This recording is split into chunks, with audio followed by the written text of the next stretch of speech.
Okay. Good evening, everybody.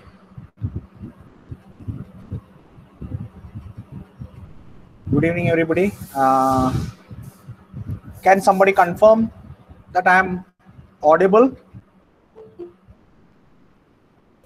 Yes, sir. And my screen is visible? Yes, sir. Yes, sir. Okay. So sorry for starting late because there was some internet issue in the institute. I was unable to create the link and send to you in time. I'm trying it for last so much time, almost half an hour. I'm trying, and now I was successful in doing so. Sir, voice is not coming. Voice is not clear. Is it clear now? Is it okay now? Some internet issue is there actually. So still not clear. Okay, sir. Is it clear now? Okay. So whenever there is some disturbance, see, I've started the lecture on my personal internet due to internet issue of the institute. Okay, so maybe there will be some here and there. So there will be some small problems. So let us try to conduct this particular lecture in whatever possible way. Okay, so yesterday we have discussed, in the previous lecture we have started chapter number 4, where we said that we are going to learn about supercharging, and we said what a supercharging is. So the contents of the chapters are as shown in on the slide now. Turbocharging, thermodynamic cycle of supercharged and turbocharged engines, advantages and disadvantages, limits of supercharging in SI and CI engines.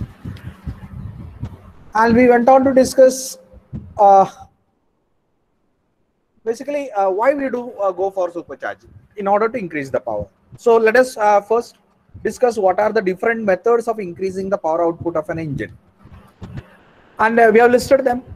So increasing the amount of air introduced into the engine, extent of utilization of the engine, air which has been introduced into the engine, increase the speed of the engine, increase the quantity of fuel supplied to the engine, and increasing the thermal efficiency of the engine. These are the some of the most important methods by which we can increase the output of an engine. Then we discussed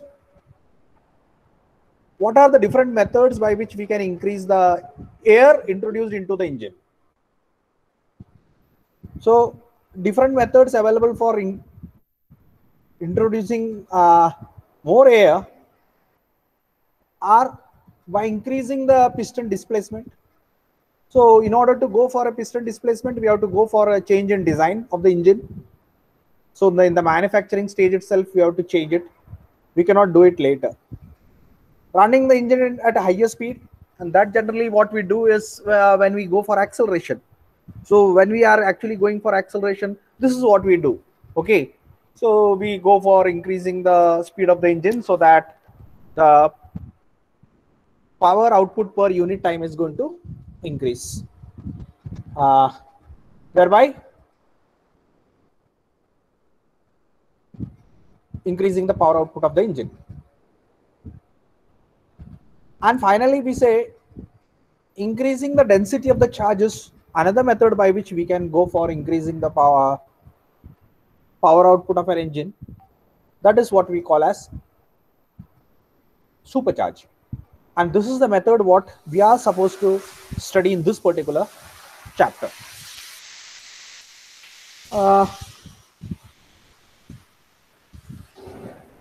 So what is supercharging? So we discussed what is supercharging. We said supercharging म्हणजे काय, तर काय करायचं, आतमध्ये जास्त इंजिनच्या cylinder मध्ये आतमध्ये जास्त एअर जाईल अशी व्यवस्था करायची. तर कशी करायची, तर एअरचा दाब वाढवायचा, प्रेशर वाढवायचा, डेन्सिटी वाढवायची, म्हणजे व्हॉल्यूम तेवढंच ठेवून त्यात मोर एअर आपण अकॉमोडेट करतो, तेवढ्याच व्हॉल्यूम मध्ये मोर एअर अकॉमोडेट करतो. Now we are supplying this densified air, high pressure air into the cylinder. म्हणजे इंजिनचं सिलेंडरचं व्हॉल्यूम पण तेवढंच राहिलं, परंतु त्याच्या आतमध्ये आता जास्त एअर बसली. आता जास्त एअर आहे, मग आपण त्यात जास्त फ्युएल बर्न करू शकतो. आता जास्त फ्युएल बर्न करू शकतो म्हणजे जास्त फ्युएल बर्न केले की जास्त पॉवर तयार होणार. मग जास्त पॉवर झाले की जास्त टॉर्क मिळणार. मग that was our aim. So supercharging is a method by which we are supplying the densified air into the combustion chamber, whereby we can supply burn more fuel in the combustion chamber and produce more power. So that is what supercharging is. हे करतोय आपण. इथं low density दाखवलं, इथं high density दाखवलं. ज्या वेळेला आपण हाय डेन्सिटी एअर सप्लाय करतो त्यावेळेला ऑक्सिजन मॉलिक्यूल जास्त असतात, त्यामुळे जास्त फ्युएल बर्न करू शकतो आणि जास्त फ्युएल बर्न केल्यामुळे जास्त पॉवर तयार होतो. So this was the method. So different methods आपण स्टडी केले. त्यातला एक मेथड हा होता इंजिनची पॉवर यूज करून कॉम्प्रेसर रन करायचा, आणि या युनिटला आपण सुपरचार्जर असं म्हणणार. आणि हे युनिट काय करतंय, sucks in the air at atmospheric condition and high pressure air is supplied to the engine cylinder. So this is called as supercharging. Supercharging ची कन्सेप्ट काय आहे, इन्क्रीजिंग द प्रेशर. बरोबर, प्रेशर इन्क्रीज करायचा. काय झालं, pressure increase केल्यामुळे density increase झाली. Density increase केली, mass flow rate of air increased. Density of mass flow rate of the air increased, oxygen content increased. When oxygen content is increased, more fuel can be burned, and more fuel can be burned, more output we can achieve. बरोबर. So that was the concept of supercharging. त्यानंतर आपण काय discuss केलं, types of Superchargers. तर कुठले कुठले types of Superchargers होते, तर आपल्या इथे फिगर्स दाखवलेत. वेन टाइप ब्लोअर, हा रूट्स टाइप ब्लोअर, हा स्क्रू टाइप ब्लोअर, आणि हा सेंट्रीफ्युगल टाइप ऑफ ब्लोअर. असे वेगळ्या वेगळ्या टाइपचे डिव्हाइसेस आपण यूज करू शकतो, आणि यांना नाव, कॉमन नाव काय आपण दिलं, सुपरचार्जर. आणि सुपरचार्जर म्हणजे नक्की काय, तर that device which is use for densifying the air. एअरची डेन्सिटी वाढवण्यासाठी, एअरची प्रेशर वाढवण्यासाठी आपण जी डिव्हाइस यूज करतोय त्याला आपण सुपरचार्जर असं म्हणतोय. आणि अशा सगळ्या प्रकारचे ब्लोअर्स किंवा पंप्स आपण यूज करू शकतो या गोष्टीसाठी. तर तेच सांगितलं, फक्त फिगर जरा वेगळ्या प्रकारचे काढले जेणेकरून तुम्हाला अंडरस्टँडिंग होईल की वेन टाइप मध्ये कसं होतंय, सेंट्रीफ्युगल टाइप मध्ये कसं होतंय, रूट्स ब्लोअर मध्ये कसं होतंय. Okay, how we are able to increase the density of the air. आणि I think this was the last point what we were discussing, that is methods of supercharging. तर कुठल्या कुठल्या मेथड्स आहेत, आपण जसं म्हणालो तसं एक मेथड अशी होती की शेवट इथे लिहिले, इंजिन ड्रिव्हन कॉम्प्रेसर और ब्लोअर. इंजिन कडून पॉवर घ्यायची आणि त्या पॉवर वरती आपण काय करायचं, एक कॉम्प्रेसर रन करायचा किंवा ब्लोअर रन करायचा. त्या कॉम्प्रेसरला किंवा ब्लोअरला आपण काय म्हणणार, सुपरचार्जर. आणि सुपरचार्जरचं मग फंक्शन काय, increase the density of air. And when we are supplying this higher dense air into the combustion chamber, we are call it as supercharger. Okay, so this was one method. हीच पहिली point आहे. Independently driven compressor और blower usually by electric motor. इथं तोच compressor फक्त run कशाने केला, बाहेरची इलेक्ट्रिसिटी घेऊन. बरोबर, आपल्याकडे घरी इलेक्ट्रिसिटी अवेलेबल असते. बरोबर.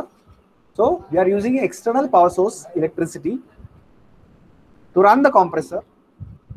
When we run the compressor, we get the densified air, and this densified air is supplied to the engine.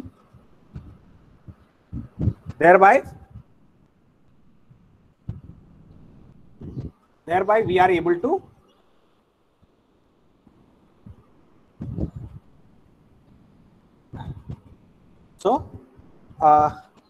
thereby we are able to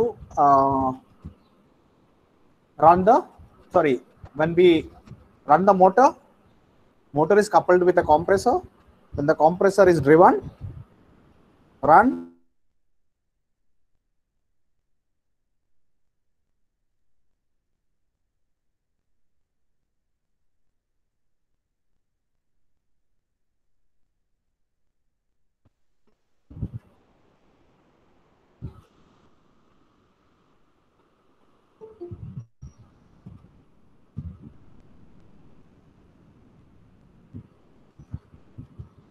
so am I audible? Once again, let me confirm. Am I audible? Yes, sir. Yes. Okay. Sir. Yes. Okay. तर ही methods होते, हे 4 methods सांगितलेले आहेत. त्यातले पहिले आणि शेवटचे आपण डिस्कस केले. पहिल्या मेथड मध्ये काय केलं, इलेक्ट्रिसिटीवर एक मोटर रन केली, मोटर कपल टू कॉम्प्रेसर, मग कॉम्प्रेसर रन होईल. कॉम्प्रेसर रन न झाला की कॉम्प्रेस्ड एअर मिळेल आणि कॉम्प्रेस्ड एअर आपण इंजिनला दिलं. So that is a supercharging. शेवटच्या मेथड मध्ये काय होतं, आपण इलेक्ट्रिसिटी वापरून मोटर रन न करता इंजिन कडून मेकॅनिकल एनर्जी घेतली आणि ती मेकॅनिकल एनर्जी कॉम्प्रेसरला डायरेक्ट दिली. आता कॉम्प्रेसर काय करेल, it will suck the air at atmospheric condition, compress the air and supply to the engine. So that was the second method, म्हणजे फोर्थ मेथड. यातलं या लिस्ट मधली सेकंड मेथड काय होतं, रॅमिंग. रॅमिंग म्हणजे आपण काय म्हणालो, कुचणे, बरोबर. तर आपण काय करतोय, एअरला कुचतोय. म्हणजे काय करायचं, initially what ever air comes into the engine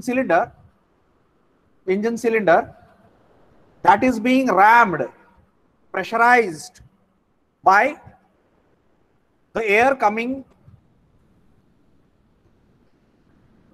after.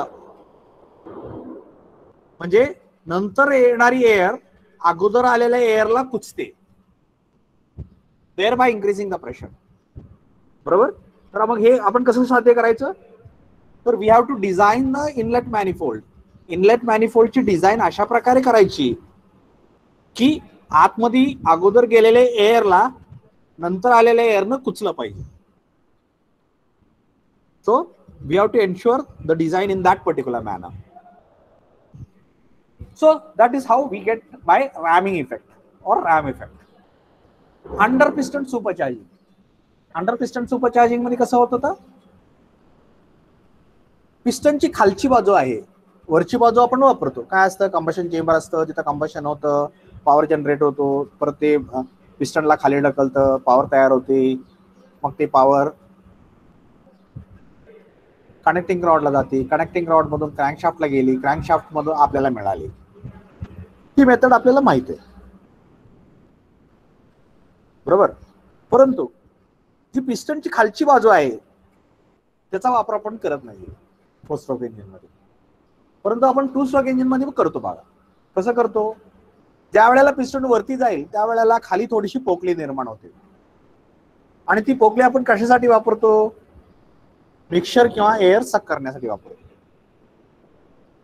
मग पिस्टन ज्या वेळेला वरती जातं त्यावेळेला जी नेगेटिव्ह प्रेशर तयार होतं त्यामुळं मिक्सचर आतमध्ये येतंय किंवा एअर आतमध्ये येते, चार्ज आतमध्ये येतंय.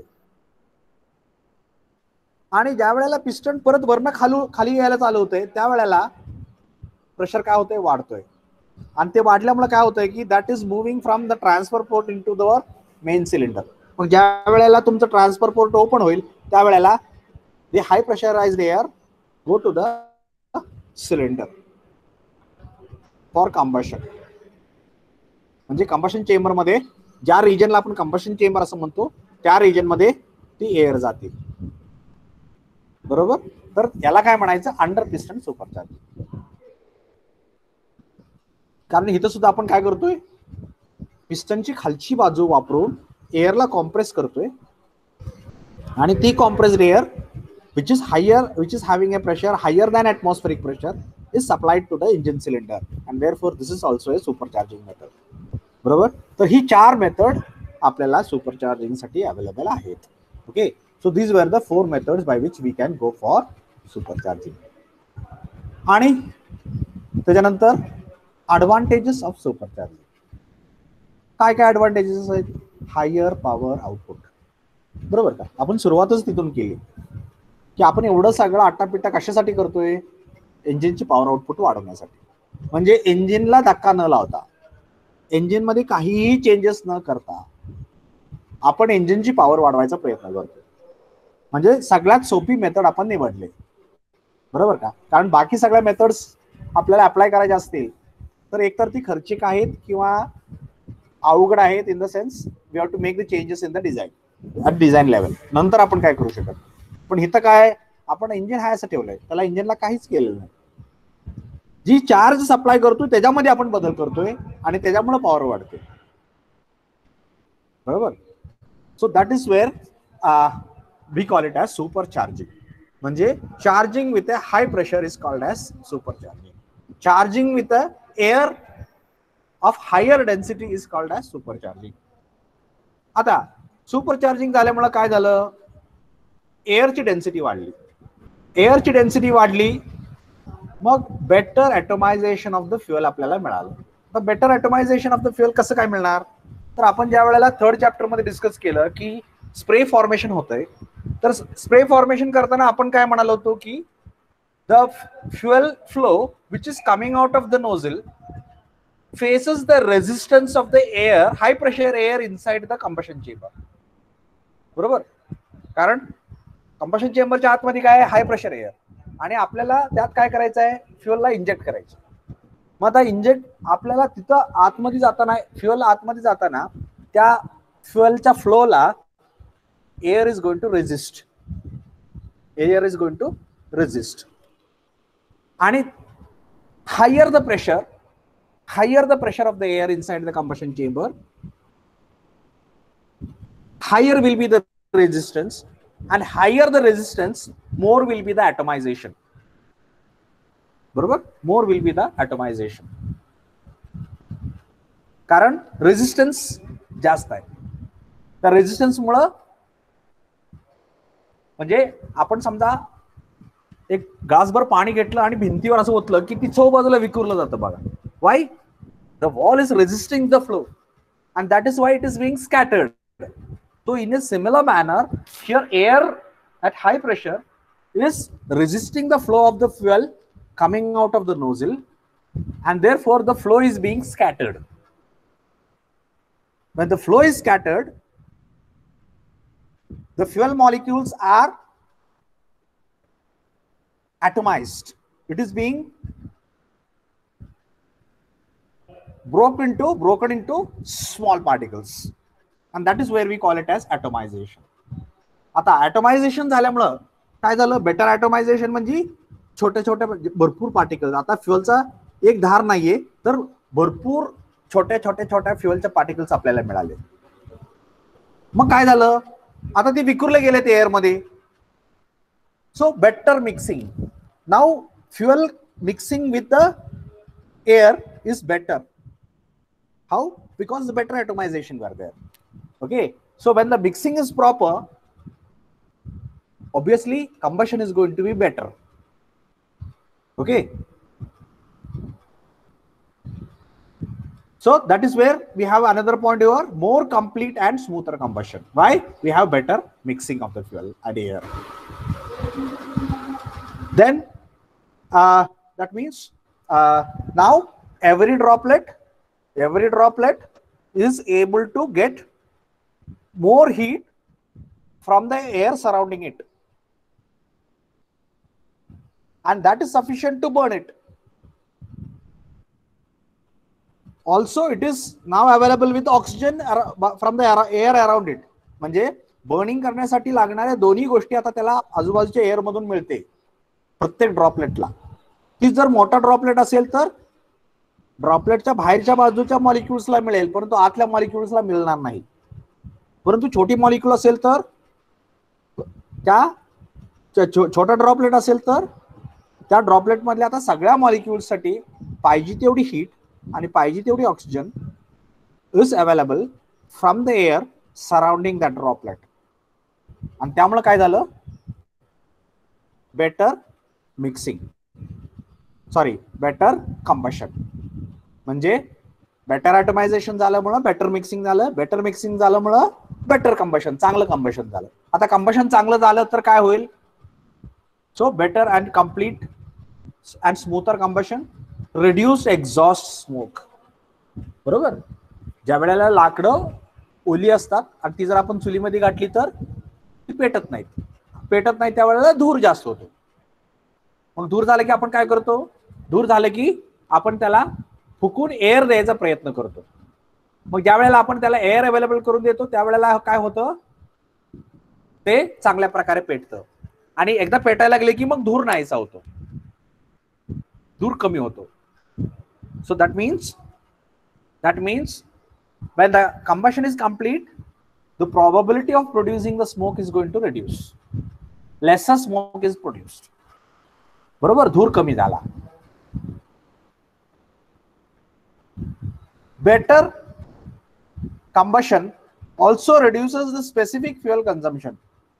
आता जेवढं काय आपण फ्युअल सप्लाय करतोय ती चांगल्या प्रकारे आतमध्ये पेटल्यामुळं कमी फ्युअल मध्ये आपल्याला जास्त एनर्जी मिळते, कारण वेस्टेज कमी झालं, म्हणजे फ्युअल कन्झम्पशन कमी झालं, म्हणजे गाडीचं मायलेज वाढलं.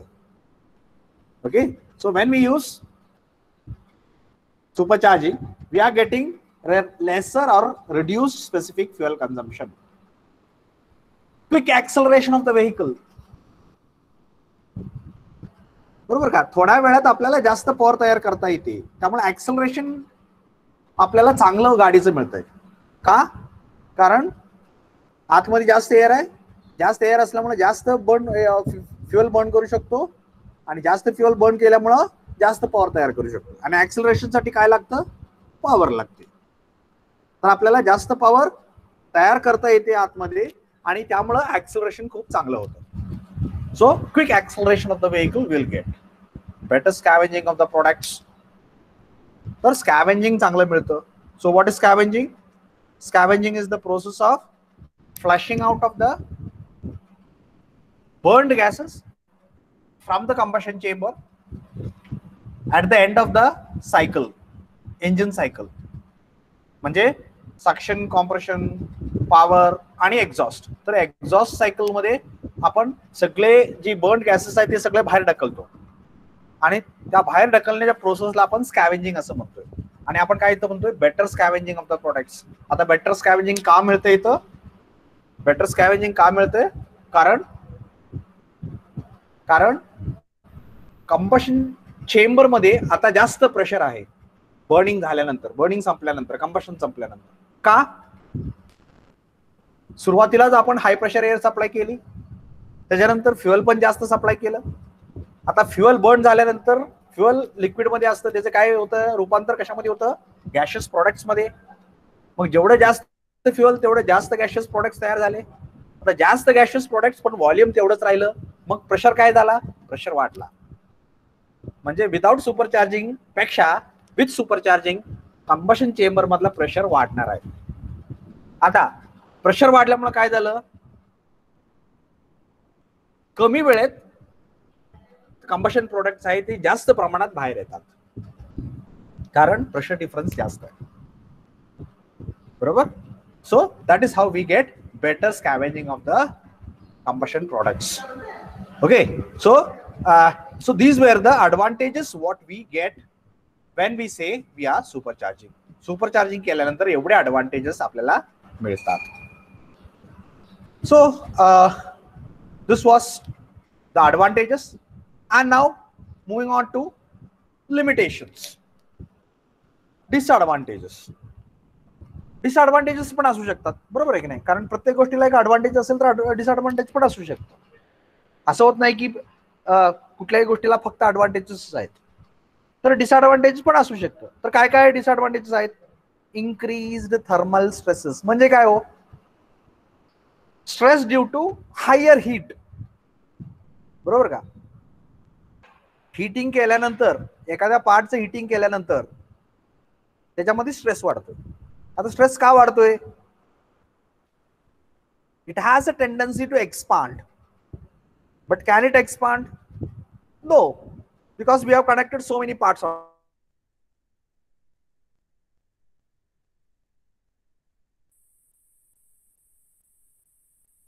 कुठला स्ट्रेस आहे? स्ट्रेसेस असं म्हणतो. बरोबर बरोबर का?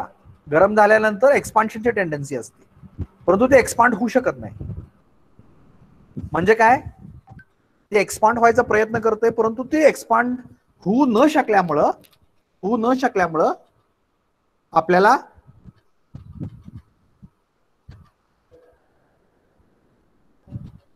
काय होणार आहे? थर्मल स्ट्रेसेस वाढणार आहेत. थर्मल स्ट्रेसेस वाढणार आहेत. increased heat loss due to turbulence. increased heat loss due to turbulence म्हणजे काय?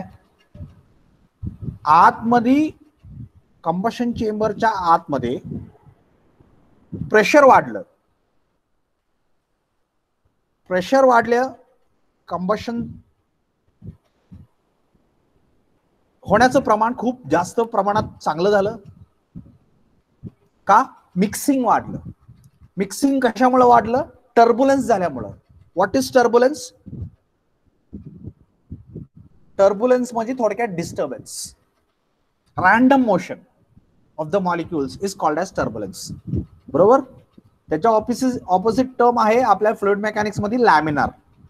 ओके, दोन प्रकारचे फ्लो असतात, एक लॅमिनार फ्लो आणि एक टर्बुलंट फ्लो. लॅमिनार फ्लो म्हणजे काय? असं पाणी वाहते, काही डिस्टर्बन्स नाही, ती स्मूथली असं वाहते. परंतु चढ उतार त्या पाटामध्ये जास्त असेल तर खळखळाट जास्त असतो.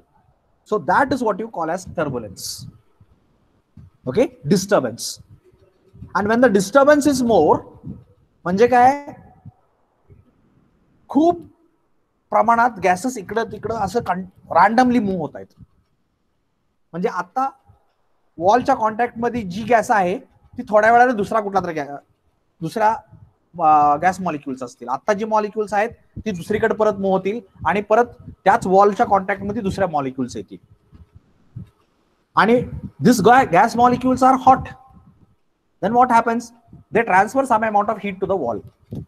Bro, so due to higher turbulence, the result is that there is an increased heat transfer from the gases to combustion gases to the cylinder wall. Cylinder wall ला heat transfer करण्याची टेंडन्सी वाढते. कशामुळे? टर्बुलन्स जास्त झाला. टर्बुलन्स कशामुळे जास्त झाला? Pressure जास्त झाल्यामुळे. बरोबर? So due to higher turbulence, the heat lost from the combustion gases to the cylinder wall is now more increased. Okay, so that is second point. Third point, increased gas loading. So it means increased pressure. Okay, increased pressure inside the cylinder. Increased cooling requirement of piston and valves. आता हे काय? Increased cooling requirement. तर cooling requirement वाढली म्हणजे कूलिंगची गरज जास्त झाली. का जास्त झाली? कारण जसं कंबशन प्रोडक्ट्स आतमध्ये घुसळण जास्त आहे त्यामुळे हीट ट्रान्सफर वाढली. आता म्हणजे थोडक्यात काय तर सिलेंडर वॉल कडे आता ट्रान्सफर होणारी हीट आहे त्याचं प्रमाण वाढलं. आता सिलेंडर वॉल कडे एकदा हीट आली की ती काय ठेवून बसू शकत नाही. It has to be transferred to something. आणि ती कुणाला दी हीट देतं? It will be transferring it to cooling system. आणि आता हीट जास्त येत असल्यामुळं कूलिंग सिस्टम कडे जाणारी हीट वाढते. म्हणजे थोडक्यात काय तर आता कूलिंग रिक्वायरमेंट सुद्धा वाढली. कारण जास्त हीट येते सिलेंडर वॉल म्हणजे सिलेंडर वॉलचं हीट टेम्परेचर वाढायला चालू होते. आणि जसं सिलेंडर वॉलची टेम्परेचर वाढायला चालू होते तसं आपल्याला कूलिंग जास्त प्रमाणात करावं लागते. कारण इंजिन हॉट होते.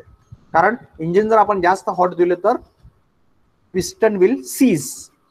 म्हणजे पिस्टन एवढ्या प्रमाणात एक्सपांड होईल की त्याच्या आतमध्ये ते अडकून बसेल. It will not be able to move. आणि बरेच वेळा तसं होतं. ज्या वेळेला ओव्हर हिटिंग कंडिशन होतं आणि रेडिएटर म्हणजे कूलिंग सिस्टम जर तुमची बंद पडली तर in that case due to lesser cooling ability, due to laser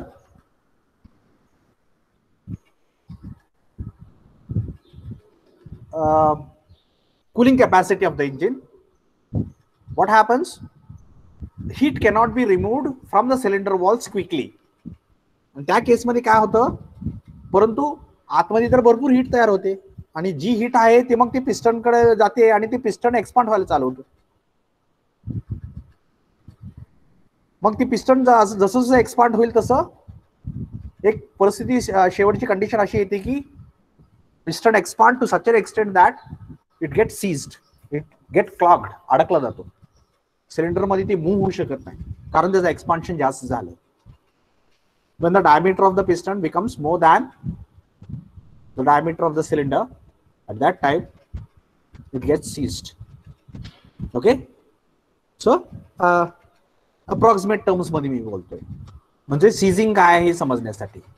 So that is where increased cooling requirement of piston and walls. आणि ही कूलिंग कशाला मग द्यायला लागते आपल्याला? पिस्टनला आणि वॉल्सला. सिलेंडर वॉलला तर द्यायलाच लागते. सिलेंडर वॉलला आपण करू शकतो, पण मग आपल्याला पिस्टनला पण कूलिंगची व्यवस्था करावी लागते आणि वॉल्सला पण करावी लागते. बरोबर. तर मग हा प्रश्न परत पडतो की पिस्टनला कसं कूलिंग द्यायचं, वॉल्सला कसं कूलिंग द्यायचं. So that becomes a issue. कारण वॉल हा पार्ट असा आहे की ती काय फिक्स नाहीये, it is a movable part. आणि मुव्हेबल पार्टला कूलिंग करायचं म्हटलं की मग अडचणी येतात. बरोबर. So special provision of cooling has to be made for piston and walls when we use supercharging. That becomes another issue. का? कारण टेम्परेचर खूप वाढतंय. टेम्परेचर का वाढलं? कंबशन वाढलं. कंबशन का वाढलं? ॲटमायझेशन वाढलं. ॲटमायझेशन का वाढलं? आतमधले एअर डेन्सिफाय झाली. एअर डेन्सिफाय का झाली? आतमधलं प्रेशर वाढलं. म्हणजेच सुपरचार्जिंग झाल्यामुळं टेम्परेचर वाढली आणि टेम्परेचर वाढल्यामुळं कूलिंग रिक्वायरमेंट वाढलं आणि due to increased cooling requirement the piston and the walls require now more cooling. बरोबर.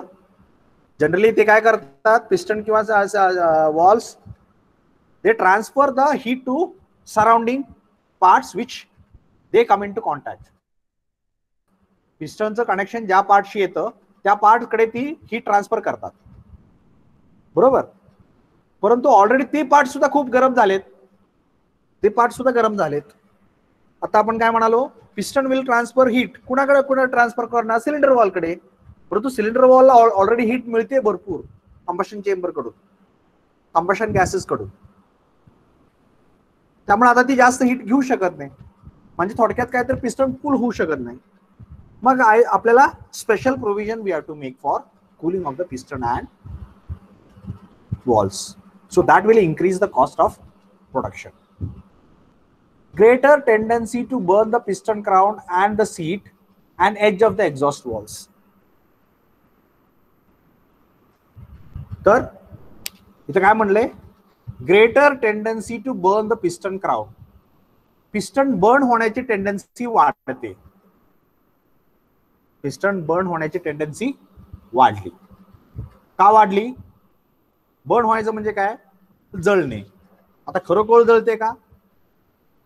तर आपण बघा कधी कधी आपल्याकडे काय होतं की पातेला आपण गॅस शेगडीवरती वगैरे ठेवतो आणि आपण त्यात समजा आता चहा ठेवायचा आहे आपल्याला आणि चहाचं आपण पाणीला ओतलंच नाही आणि आपलं शेगडी मात्र चालू राहील. काय होतं? पातेला आहे ते गरम होऊन त्याचा रंग बदलतो. So that we call it as burning. Similar burning happens in the case of piston. तशाच प्रकारचं बर्निंग, जळण्याचा जो प्रकार आहे, म्हणजे पातेलं जसं जळलं आपण म्हणतो तशा प्रकारे येतं आपण काय म्हणतो? पिस्टन जळाला. ऍक्च्युअली ती जळत नाहीये. म्हणजे जनरली जळणे हा शब्द आपण कुठल्या अर्थाने वापरतो? एखादी burns and gets converted from one energy form to another energy form. परंतु इथं तसं होत नाहीये. इथं काय होतंय जळणे in the sense here the temperature goes on increasing and it changes color.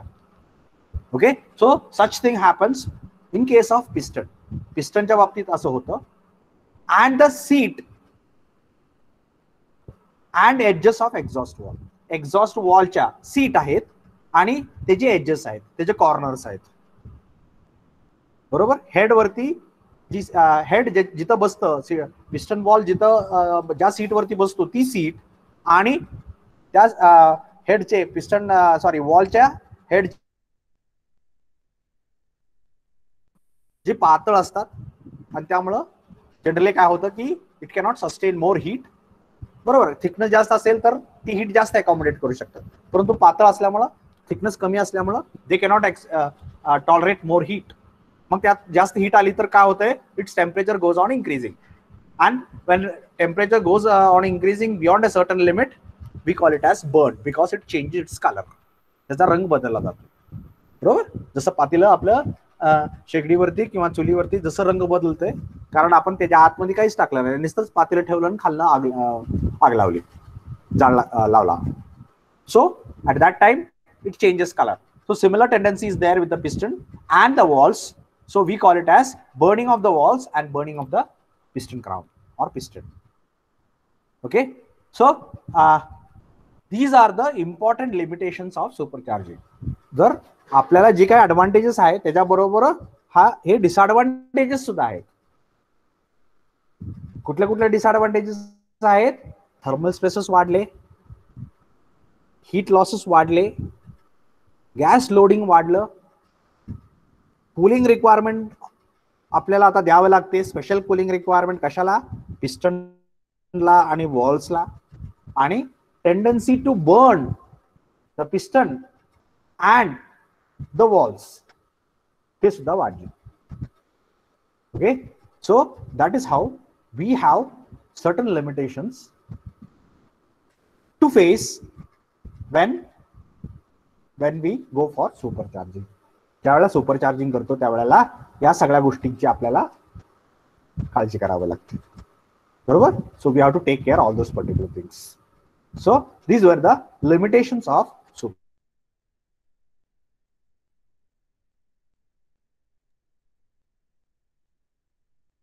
Advantages काय होतं, ॲटमायझेशन झाल्यामुळे मिक्सिंग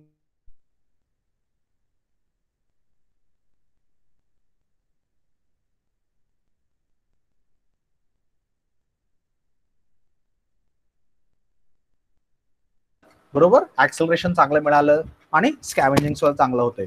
आणि लिमिटेशन्स काय होते, लिमिटेशन थर्मल स्ट्रेसेस वाढले, बरोबर, हीट लॉसेस वाढले, परत गॅस लोडिंग वाढलं, कूलिंग रिक्वायरमेंट वाढलं आणि पिस्टन आणि वॉल्स बर्न होण्याची टेंडन्सी वाढली. Okay, so these are the limitations of supercharging.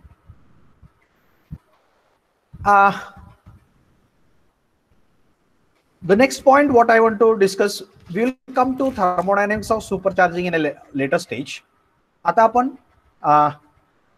the principle of working of turbocharger बघूया. Principle of working of turbocharger. तर काय, a turbocharger is a small radial fan or pump. Blower, fan, pump, त्याला तुम्ही काही नाव देऊ शकता. By the energy of the exhaust, run by the energy of exhaust gases of an engine. आता इथं काय करतोय आपण, इथं आपल्याला हे रन करायचे, फॅन म्हणा, हा पंप म्हणा किंवा हा ब्लोअर, ह्याला काय तुम्हाला नाव द्यायचं ते द्या, हे रन करायचे. हे रन करण्यासाठी आपल्याला एनर्जी कुठून मिळते, energy from the exhaust gases. कारण इंजिन मधले एक्झॉस्ट जे असतात ती बाहेर येताना ते हॉट असतात. आता हीट एनर्जी म्हणजे थोडक्यात काय, तर त्यामध्ये एनर्जी आहे म्हणून ती हॉट आहेत ना. Temperature is a indication of heat and heat means energy. तर हॉट गॅसेस बाहेर येत आहेत म्हणजे गॅसेस आर पोसेसिंग सम एनर्जी, म्हणजे त्यांच्यामध्ये काही